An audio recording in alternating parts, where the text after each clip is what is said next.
সুপ্রিয় শিক্ষার্থীরা, আশা করি সবাই ভালো আছো, সুস্থ আছো, যে যেখানে আছো নিরাপদে আছো। আমরা ইতিহাস প্রথম পত্রের প্রথম অধ্যায় নিয়ে আলোচনা করছিলাম। বিগত দুইটা ক্লাসে আমরা যে টপিকে আলোচনা করেছি, আজকে আমরা তৃতীয় ক্লাস প্রথম প্রথম অধ্যায়ের এবং প্রথম অধ্যায়ের সর্বশেষ ক্লাস আজকে হবে। আজকে আমরা খুব বেশি মনে আছে যে আমরা গত ক্লাসে বক্সারের যুদ্ধের ফলাফল পর্যন্ত আলোচনা করেছিলাম। আজকে আমরা বক্সারের যুদ্ধ পরবর্তী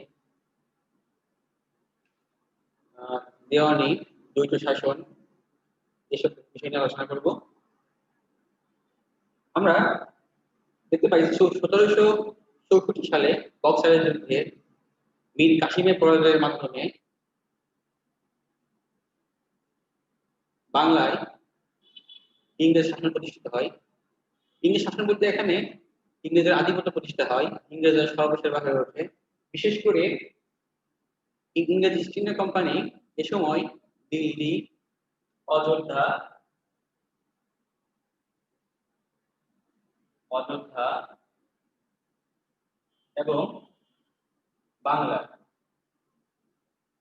তিনটি অঞ্চলে সম্মিলিত বাহিনীকে পরাজিত করে তারা এই অঞ্চলে আধিপত্য প্রতিষ্ঠা করতে সক্ষম হয়।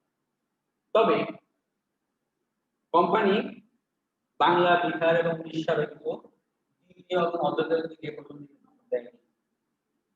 শুধুমাত্র বাংলা দিকে তারা নজর দিয়েছিল, বাংলা আধিপত্য প্রতিষ্ঠার জন্য তাদের চেষ্টা করেছে। তাদের শাসনের যে পরিকল্পনা, সেখানে বোঝা যায় যে তারা যেহেতু একটা বাণিজ্যিক কোম্পানি, তারা কখনোই চায়নি যে ভারতবর্ষের মধ্যে এত বড় একটা জায়গা তারা রাজনৈতিক ভাবে শাসন করবে। বিশেষ করে তাদের যেমন আহ দক্ষতা বা প্রজ্ঞা ছিল না, তেমন তাদের লোকবল ছিল না, এবং সামরিক দিক দিয়ে তারা অতটা শক্তিশালী নয়, অতটা শক্তিশালী হতে পারে না যে স্থানীয় পর্যায়ে তারা দিল্লি অথবা বাংলাকে সম্পূর্ণ শাসন করবে। সুতরাং তারা শুধুমাত্র আমরা দেখতে পাই যে তারা আধিপত্য প্রতিষ্ঠার ক্ষেত্রে যেহেতু ছাড় দেয়নি, তারা শুধুমাত্র রাজস্বের দিকেই মনোযোগ দিয়েছে, বাণিজ্য দিকে মনোযোগ দিয়েছে। এখানে আমরা দেখতে পাই যে বক্সার যুদ্ধের দেশের পরাজয়ের ফলে কোম্পানি যে একক আধিপত্য প্রতিষ্ঠা হলো, এর ফলে কোম্পানির কর্মচারীরা দুর্নীতি এবং বিশৃঙ্খলায় সর্বসর্বা হয়ে ওঠে। তারা চরমভাবে ক্ষতিগ্রস্ত হয়ে পড়ে। দেশের রাজনৈতিক পরিস্থিতি চরম বিশৃঙ্খলার পরিস্থিতির দিকে ধাবিত হয়। এর ফলে এরা খুব শীঘ্রই ইংরেজ সরকারের নজরে আসে এবং তারা লর্ড ক্লাইভকে দায়িত্ব দিয়ে আবার প্রেরণ করে। 1765 সালে লর্ড ক্লাইভ তিনি তিনি আবার ভারতবর্ষে গভর্নর হয়ে আগমন করেন। ইস্ট ইন্ডিয়া কোম্পানিতে রবার্ট ক্লাইভের অবদানের জন্য স্বীকৃতি স্বরূপ তাকে লর্ড উপাধি দেওয়া হয়। তখন থেকে তিনি লর্ড ক্লাইভ নামে পরিচিত হন। লর্ড ক্লাইভ তিনি ভারতবর্ষে এসেই ভারতবর্ষে আসার পরে তিনি কিছু সংস্কারের হাত ধরেন। এখানে আমরা সংস্কার যদি দেখি, তাহলে আমরা প্রথমে দেখবো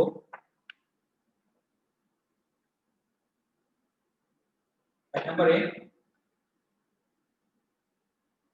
উৎকোচ বা উপহার বিষয়। তিনি কোম্পানি কর্মচারীদের কোন প্রকার উৎকোচ বা উপহার গ্রহণ নিষিদ্ধ করেছিলেন। দ্বিতীয়ত, আভ্যন্তরীণ বাণিজ্য। কোম্পানির কর্মচারীরা এই সময় আভ্যন্তরীণ বিভিন্ন বাণিজ্যের সাথে সংশ্লিষ্ট হয়ে যায়, তারা তার ব্যক্তিগত স্বার্থের দিকে মনোযোগ দিয়েছিল। যার ফলে লর্ড ক্লাইভ তিনি কর্মচারীদের এই আভ্যন্তরীণ বাণিজ্য নিষিদ্ধ করেন এবং যদিও লবণ, সুপারি এবং তামাক পণ্যের উপর যে কোম্পানি ব্যবসায়ের যে লভ্যাংশ আসবে, তার একটি লভ্যাংশ এই কর্মচারীদের মধ্যে কর্মচারীরা এমনিতেই পাবে, এরকম একটা আইন করেছিলেন। কিন্তু কলকাতা কাউন্সিল সেটাকে অনুমোদন করেনি, সেটা বাতিল হয়েছে। এবার যদি দেখি সেনাবাহিনীর বাড়তি ভাতা। যুদ্ধকালীন সময়ে সেনাবাহিনীকে দ্বিগুণ বেতন ভাতা দিতে হতো, কিন্তু রবার্ট ক্লাইভ সেটা এসে বাতিল করলেন। ফলে সেনাদের মধ্যে ক্ষোভ জন্মে এবং সেনা বিদ্রোহ হয়, যেটা রবার্ট ক্লাইভ কঠোর হস্তে দমন করেছিলেন। এবার যদি আমরা দেখি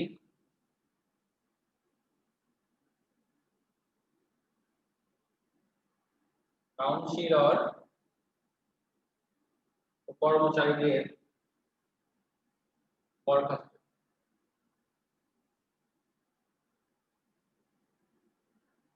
যে সমস্ত কাউন্সিলর এবং কর্মচারীরা দুর্নীতির সাথে জড়িত হয়ে যায় এবং কোম্পানির স্বার্থকে বিসর্জন দিয়ে তারা ব্যক্তি স্বার্থকে নিয়ে চিন্তা করে, তাদেরকে তিনি বহিষ্কার করে কাউন্সিলকে আবার নতুন করে ঢেলে সাজান। ৫ নম্বরে সেনাবাহিনী সংস্থা। সেনাবাহিনীর সংস্থা তিনি তার সেনাবাহিনীকে আবার নতুন করে সাজিয়ে সংস্থা সাধন করেন। সেনাবাহিনীর দায়িত্ব দেওয়া হয় কার্নাককে সেনাধ্যক্ষ নিযুক্ত করে সেনাবাহিনীকে শক্তিশালী করা হয়।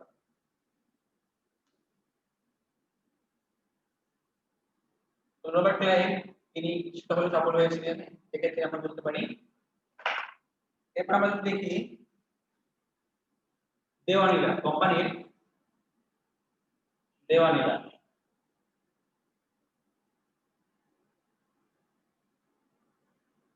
রবার্ট ক্লাইভ তিনি, আচ্ছা আমরা দেওয়ানি বলতে আগে দেখি, দেওয়ানি অর্থ হচ্ছে খাজনা বা ভূমি রাজস্ব আদায়ের প্রধান কর্মচারী, যাকে আমরা দেওয়ান বলব। রবার্ট ক্লাইভ তিনি তিনি এসেই অযোধ্যার সুলতান অযোধ্যা নবাব সুজাউদ্দৌলার সাথে একটা চুক্তি করেছিলেন। সেই চুক্তি অনুযায়ী সুজাউদ্দৌলার কাছ থেকে কারা ও এলাহাবাদ জেলা দুটি নিয়ে নেন এবং যুদ্ধের ক্ষতিপূরণ বাবদ ৫০ লক্ষ টাকা আদায় করেন। পাশাপাশি অযোধ্যাকে ব্রিটিশ আশ্রিত রাষ্ট্র করেন এবং মারাঠা এবং বাংলার মাঝখানে একটি বাফার রাষ্ট্র হিসেবে গঠন করে দেন অযোধ্যাকে। এরপর এই কারা এবং এলাহাবাদ জেলার পাশাপাশি বাংলা, বিহার ও উড়িষ্যা, এই উড়িষ্যাকে নিয়ে দিল্লির সম্রাট দ্বিতীয় শাহ আলমের সাথে রবার্ট ক্লাইভের যে চুক্তি হয়, সেই চুক্তি অনুযায়ী বার্ষিক ২৬ লক্ষ টাকার বিনিময়ে কোম্পানি বাংলা, বিহার, উড়িষ্যার দেওয়ানি লাভ করে। ১৭৬৫ সালের ১২ই আগস্ট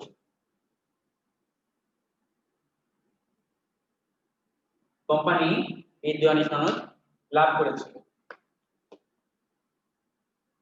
এরপর মীর জাফর মারা গেলে মীর জাফরের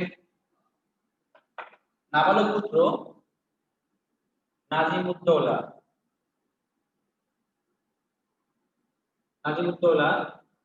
তার কাছে বার্ষিক ৫৩ লক্ষ টাকা ভাতা দেওয়ার শর্তে বাংলা, বিহার এবং উড়িষ্যার রাজস্ব আদায় করতে থাকে, আদায় করার দায়িত্ব পায় ব্রিটিশ ইস্ট ইন্ডিয়া কোম্পানি। আমরা যদি দেওয়ানি লাভের গুরুত্বটা আলোচনা করি, সেক্ষেত্রে আমরা দেখব দেওয়ানি লাভের গুরুত্ব। এটা প্রথমে দেখব কোম্পানির রাজনৈতিক বিজয়।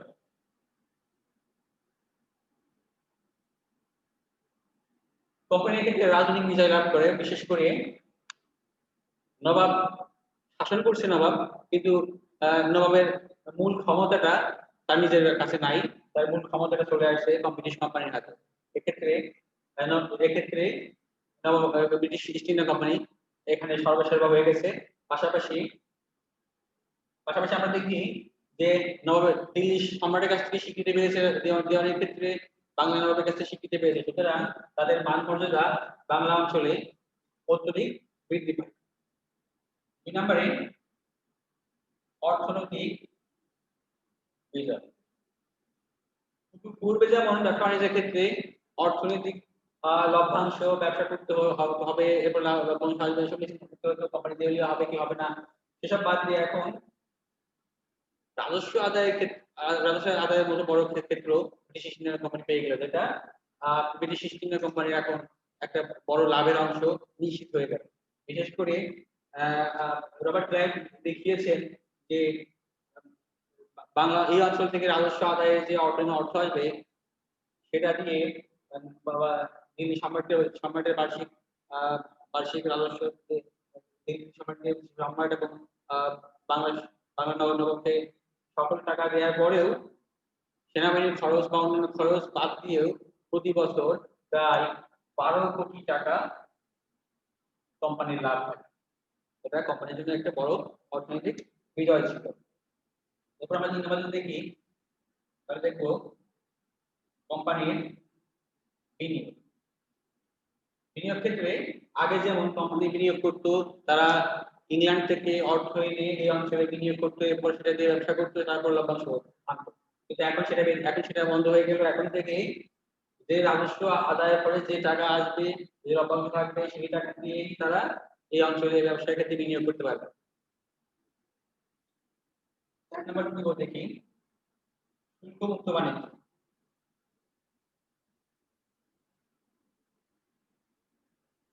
ব্রিটিশ ইস্ট ইন্ডিয়া কোম্পানির সময় শুল্কমুক্ত বাণিজ্য শুরু করে তারা এক্সপেন্সের ক্ষেত্রে একসাথে আধিপত্য প্রতিষ্ঠা করতে সক্ষম হয় এবং বাণিজ্য ক্ষেত্রে তারা শুল্কমুক্ত বাণিজ্য এবং অবাধ বাণিজ্য সূচনা করে। এরপর আমরা দেখি কোম্পানির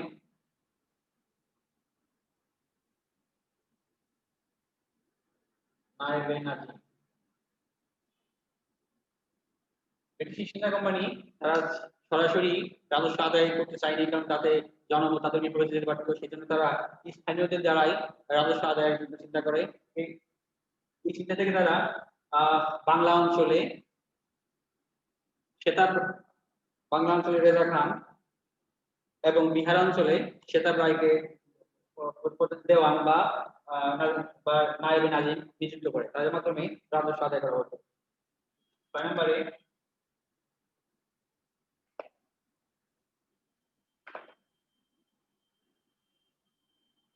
অর্থ পাচার।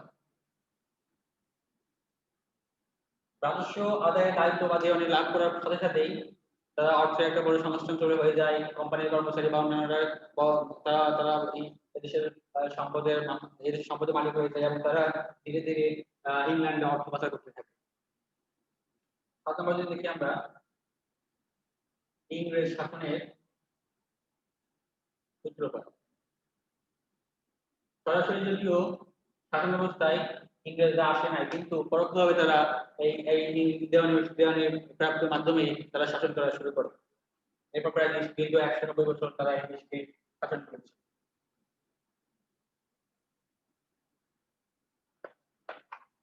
এরপর আমরা যদি দেখি দ্বৈত শাসন। রবার্ট ক্লাইভ তিনি তৎকালীন সময়ে একটা নতুন পদ্ধতিতে শাসন ব্যবস্থা পরিচালনা করতে চেয়েছিলেন এবং সে পরিকল্পনা অনুযায়ী তিনি দুটি পৃথক কর্তৃপক্ষের হাতে ক্ষমতা ন্যস্ত করেছিলেন। দুটি পৃথক কর্তৃপক্ষের হাতে, একদিকে হচ্ছে নবাব, অন্যদিকে হচ্ছে কোম্পানি। এই সময় নবাবের হাতে ক্ষমতা ছিল শাসন, শান্তি রক্ষা,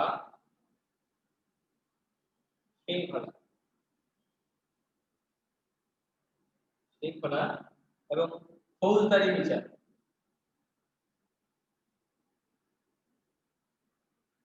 কোম্পানির হাতে এই সময় থাকে রাজস্ব, দেওয়ানি ও জমি জমা সংক্রান্ত যত যাবতীয় কর্ম। ফলে দেখা যায় দুইটি স্বাধীন কর্তৃপক্ষ দাঁড়িয়ে গেছে এবং তারা দুইটি স্বাধীন নিজেদের মতো করে তারা শাসন পরিচালনা করতে শুরু করেছে। এক্ষেত্রে আমরা দেখতে পাই যে নবাবের হাতে সকল দায়িত্ব দেওয়া হয়েছে, শাসন থেকে শুরু করে স্বাধীনতা শৃঙ্খলা থেকে সকল দায়িত্ব দেওয়া হয়েছে, কিন্তু কোম্পানি শুধুমাত্র আর্থিক বিষয়গুলো, আর্থিক বিষয় নিয়ে কোনো দায়িত্ব নাই, কিন্তু তারা প্রচুর ক্ষমতাশালী। এখানে দেখা যাচ্ছে যে নবাবের হাতে আছে ক্ষমতাহীন অনেক দায়িত্ব, আর কোম্পানির হাতে আছে দায়িত্বহীন অনেক ক্ষমতা। ইতিহাসে এটাই দ্বৈত শাসন নামে পরিচিত। ইতিহাসে এটাই দ্বৈত শাসন নামে পরিচিত। নবাবের হাতে কোনো ক্ষমতা নাই, কিন্তু তার অনেক দায়িত্ব আছে। সে একটা কর্তৃপক্ষ, আর একটা হলো কোম্পানি যার হাতে দায়িত্ব নাই, কোনো দায়িত্ব নেই, কিন্তু তার হাতে ক্ষমতা আছে। নবাব তার সকল শাসন পরিচালনার জন্য অর্থের অর্থ প্রয়োজন হয়, সে অর্থের জন্য নির্ভর করতে হচ্ছে কোম্পানির কাছে। সুতরাং আমরা দেখতে পাই যে নবাব পেয়েছে ক্ষমতাহীন অনেক দায়িত্ব, আর কোম্পানি পেয়েছে দায়িত্বহীন টোটাল ক্ষমতা। রবার্ট ক্লাইভ দ্বৈত শাসন ব্যবস্থা প্রচারের জন্য তার আমরা উদ্দেশ্য দেখি, তাহলে দেখতে পাবো প্রথমেই দেখি দেশীয় শাসকদের অকার্যকর করে জনরোষ তৈরি করে। তিনি চেয়েছেন যে দেশীয় যে নবাবরা আছে তারা যাতে ভালোভাবে শাসন করতে না পারে, যাতে তাদের বিরুদ্ধে জনরোষ সৃষ্টি হয়। 2 নম্বরে কোম্পানি শাসনের প্রতি আগ্রহ সৃষ্টি করা। কোম্পানি যাতে ধীরে ধীরে এই দেশের জন্য করে মনে জায়গা করে নিতে পারে, এবং জনগণকে কোম্পানি শাসন চায়, সেই জন্য যেহেতু এটা ব্যর্থ হচ্ছে, সেহেতু কোম্পানি শাসন ভালোভাবে জনগণ কোম্পানির দিকে ঢুকবে। 3 নম্বর হলো কৌশলে বাংলা রাজনীতিতে আধিপত্য প্রতিষ্ঠা করা।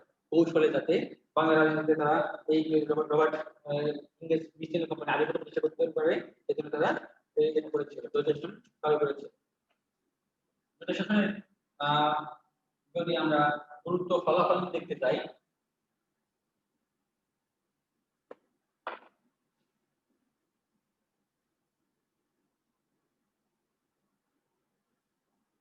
গুরুত্ব ফলাফল দেখে তাহলে আমরা দেখবো যে দ্বৈত শাসন যদিও ইংরেজি শাসন শুরু করেছিল, কিন্তু আর্থসামাজিক স্থিতিশীলতা, শান্তি এবং সমৃদ্ধি ধ্বংস করে ফেলেছিল। আমরা প্রথমে দেখি আইন শৃঙ্খলার অবনতি। আমরা দেখতে পাই যে নবাবের হাতে যে দায়িত্ব দেওয়া হচ্ছে শাসনভারের, আইন শৃঙ্খলার দায়িত্ব নবাবের হাতে, কিন্তু নবাবের হাতে কোনো অর্থ নাই। শাসন ব্যবস্থা পরিচালনা করতে গেলে অর্থ লাগবে, কিন্তু সেই অর্থ নির্ভর করতে হচ্ছে কোম্পানির আগে, কোম্পানি কবে অর্থ দিবে সেই অর্থ দিয়ে শাসন করতে হবে। সুতরাং আইন শৃঙ্খলার স্থানীয় পর্যায়ে অবনতি হলো প্রচুর হবে। আমলাতন্ত্রের উদ্ভব হলো, আমলাতন্ত্রের উদ্ভব হলো কোম্পানির কর্মচারীরা নতুন ভাবে তারা তারা সাথে শুরু করলো, তারা আমলা হিসেবে নিজেদের প্রতিষ্ঠা করলো। এই সময় জমিদাররা মূলত জমিদারের শ্রেণীতে পরিণত হয়। যে জমিদার বেশি রাজস্ব দিতে পারবে সেই জমিদারের কাছে এই জমি ইজারা দেওয়া হয়। সুতরাং জমিদাররা ইজারার শ্রেণীতে পরিণত হলেও কৃষকরা দরিদ্র থেকে আরো দরিদ্র হতে লাগবে।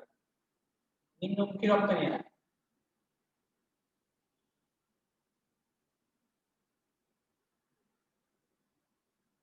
ইংরেজরা এদেশে একসাথে বাণিজ্য করা শুরু করে, ফলে দেখা যায় যে অন্যান্য যে দেশীয় বণিক বা অন্যান্য ইউরোপীয় বণিকরা ছিল, তাদের ব্যবসায় ক্রমাগত লোকসান হতে থাকে। ক্রমাগত লোকসানের ফলে এদেশের রপ্তানি আয় নিম্নমুখী হয়ে যায়। কর্মচারীদের ব্যক্তিগত ব্যবসা ও শোষণ।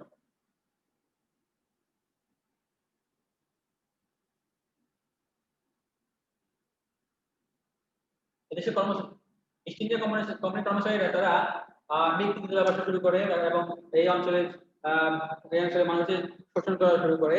তারা ব্যক্তিগত ব্যবসা করে তারা এই দেশের সম্পদ গড়ে তোলে, এবং সেই সম্পদগুলো তারা সেই সম্পদের গড়ে তুলে তারা সেই সম্পদগুলো নিয়ে কথা করতে থাকে। এরপর যদি আমরা দেখি 5 নম্বরে মুদ্রা বাজার, যেটা বলছিলাম যে ব্রিটিশ ইস্ট ইন্ডিয়া কোম্পানি এবং কোম্পানির কর্মচারীরা প্রচুর সম্পদের মালিক হয়ে যায়, এবং তারা সেই সম্পদগুলো বিভিন্ন পাচার করতে থাকে। এক হিসাবে দেখা যায় 1768 সালে 5.7 মিলিয়ন পাউন্ড ইউরোপে বা ইংল্যান্ডে পাচার হয়েছিল। 1780 সালে 5.7 মিলিয়ন পাউন্ড ইংল্যান্ডে এই ভারতবর্ষ থেকে পাচার হয়েছিল। দুর্ভিক্ষ, আমরা দেখব যে দরিদ্র শাসনের সবচেয়ে বড় ভয়াবহ ফলাফল ছিল দুর্ভিক্ষ।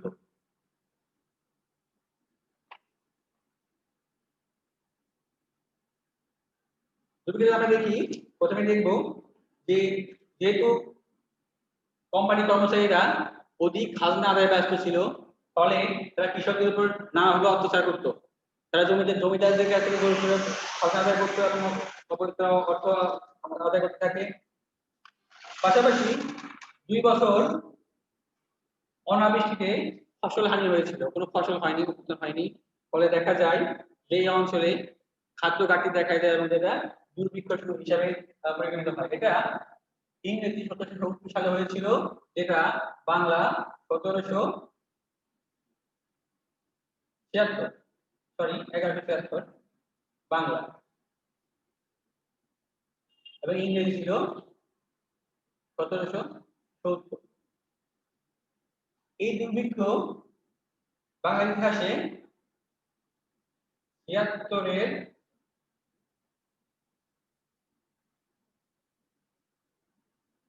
অনন্তর বা মহাদুর্ভিক্ষ নামে পরিচিত। এই দুর্ভিক্ষে আমরা যদি দেখি, বাংলায় 1 টাকার চাউল, 1 টাকা মন ছিল চাউল, সেটা 3 টাকা হয়ে যায়।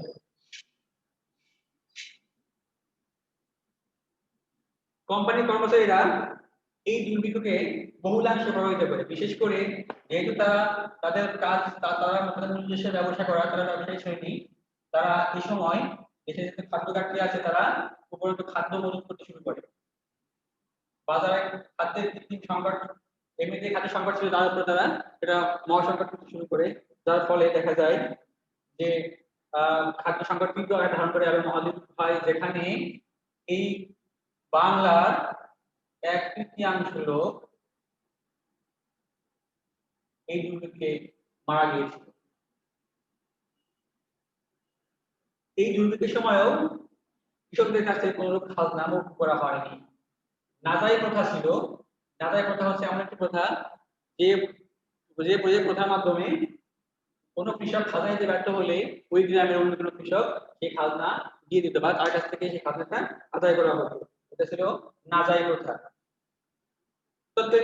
ইংল্যান্ডের বিভিন্ন পত্র-পত্রিকায় এই 76 মন্বন্তর বা দুর্ভিক্ষ নিয়ে পত্র-পত্রিকায় লেখালেখি হয়, যা তীব্র সমালোচনার জন্ম দেয় এবং ইংল্যান্ডের জনমত সরকারের উপর চাপ প্রয়োগ করতে থাকে। ফলে রবার্ট ক্লাইভকে ইংল্যান্ডের পার্লামেন্টে ডেকে পাঠানো হয় এবং তাকে বিচারের মুখোমুখি করা হয়। যদিও বিচারে রবার্ট ক্লাইভ নির্দোষ প্রমাণিত হয়েছিলেন, কিন্তু কোম্পানির অনেক কর্মচারী দোষী সাব্যস্ত হয়েছিল। রবার্ট ক্লাইভ কে জনগণ ধিক্কার দিত। এই দুর্ভিক্ষের জন্য জনগণ রবার্ট ক্লাইভকে দায়ী করেছিল মূলত, যে যার ফলে রবার্ট ক্লাইভ জনগণের এই ধিক্কার সহ্য করতে পারেন নাই। তিনি 1774 সালে তিনি বিষ পানে আত্মহত্যা করেছিলেন।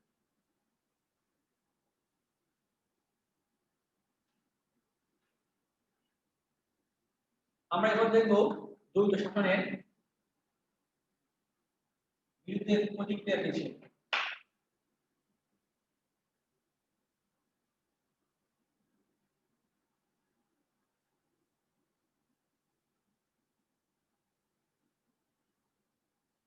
দ্বৈত শাসনের বিরুদ্ধে যখন প্রতিক্রিয়া দেখি, তাহলে আমরা দেখতে পাবো যে দ্বৈত শাসনের বিরুদ্ধে এক ধরনের জনমত গড়ে ছিল, বিপক্ষে জনমত গড়েছিল। জনমত কখনোই দ্বৈত শাসনকে পছন্দ করে নাই। এই দ্বৈত শাসনের ফলে দুর্ভিক্ষ হয়েছিল, সেই দুর্ভিক্ষ কিন্তু বাংলার মানুষের উপরে প্রায় 20 থেকে আরো 25 বছর এটা প্রভাব বিস্তার করতে সক্ষম হয়েছিল। ইংল্যান্ডে দ্বৈত শাসনের বিরুদ্ধে জনমত গড়ে উঠেছিল, তার ফলে ইংল্যান্ড সরকার তারা তারা কোম্পানিকে পরোক্ষভাবে নিয়ন্ত্রণের চেষ্টা করে এবং কোম্পানির জন্য কিছু নিয়ম তৈরি করতে চেষ্টা করে। তার প্রথমে আমরা দেখবো যে কোম্পানির জন্য সুপারভাইজার নিয়োগ করা হয়। কোম্পানির জন্য সুপারভাইজার নিয়োগ করা হয়। কোম্পানি যেহেতু দুর্নীতিতে জড়িয়ে গেছে, কোম্পানি সাথে জড়িত হয়ে গেছে, সুতরাং কোম্পানির সুপারভাইজার দায়িত্ব হলো এই সকল দায়িত্বে পাঠানো হয় কৃষকদের স্বার্থ রক্ষা করার জন্য। কর্মচারীদের নিয়ন্ত্রণ করার জন্য এবং বেআইনি যে জমিগুলো অপদখল হয়ে আছে সেগুলো উদ্ধারের জন্য সুপারভাইজার নিয়োগ দেওয়া হয়। দ্বিতীয়ত আমরা দেখি সিলেক্ট কমিটি গঠন। আমরা দেখি যে সুপারভাইজারগণ এসে তারা দুর্নীতিতে জড়িয়ে পড়ে, ফলে বাধ্য হয়ে এই সুপারভাইজার এবং অন্যান্যদের নিয়ন্ত্রণ করার জন্য সিলেক্ট কমিটি গঠন করা হয়। এই সিলেক্ট কমিটি এখানে এসে তাদের কাজ হলো দুর্নীতি এবং কোম্পানির লোকসান যাতে না হয় সে ব্যবস্থা করা এবং সুপারভাইজার কোম্পানির অন্যান্য কর্মকর্তা বা কর্মচারীদের দুর্নীতি থেকে দূরে রাখা। এই জন্য সিলেক্ট কমিটি গঠন করা হয় এবং তারা সেই অনুযায়ী কাজ করার কাজ করছে। ৩ নম্বরে দেখি আমরা দ্বৈত শাসনের বিলোপ। পরবর্তীতে দ্বৈত শাসন বিলোপ করা এবং দ্বৈত শাসনের ফলাফল হয়েছিল সেই ফলাফলটা যাতে ইংল্যান্ডের জন্য কোনো ইংল্যান্ড সরকারের জন্য যাতে বিব্রতকর না হয় সেজন্য ওয়ারেন হেস্টিংসকে ওয়ারেন হেস্টিংস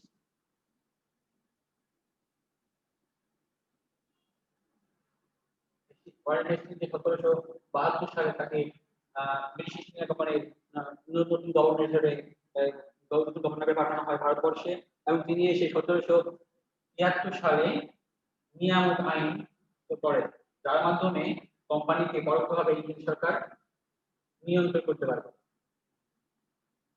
1773 সালের নিয়ামক আইন বা রেগুলেটিং অ্যাক্ট আমরা জানবো।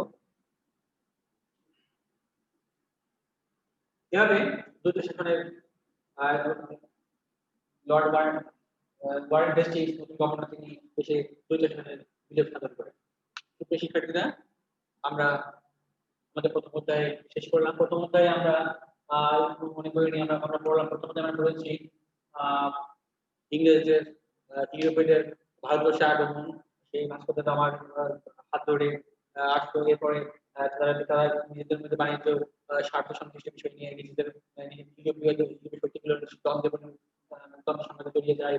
এরপর সেখান থেকে ইংরেজরা শ্রেষ্ঠ ইউরোপীয় শক্তি হিসেবে আবির্ভূত হয়। এরপর তাদের সাথে ইসলামীদের দ্বন্দ্ব বাঁধে এবং সেখান থেকে পরস্পর পক্ষে ইংরেজরা বিজয়ের ফলে এই অঞ্চলে আধিপত্য প্রতিষ্ঠানে সক্ষম হয়। এরপর সেখান থেকে তারা দেওয়ানি লাভ করে, দেওয়ানি লাভ করার পর দ্বৈত শাসনের পরে বিলোপ করে সেখানে রেগুলেটিং অ্যাক্ট বা নিয়ম আইন চালু করা হয় এবং সেখানে ব্রিটিশ সরকারের বা সরকারের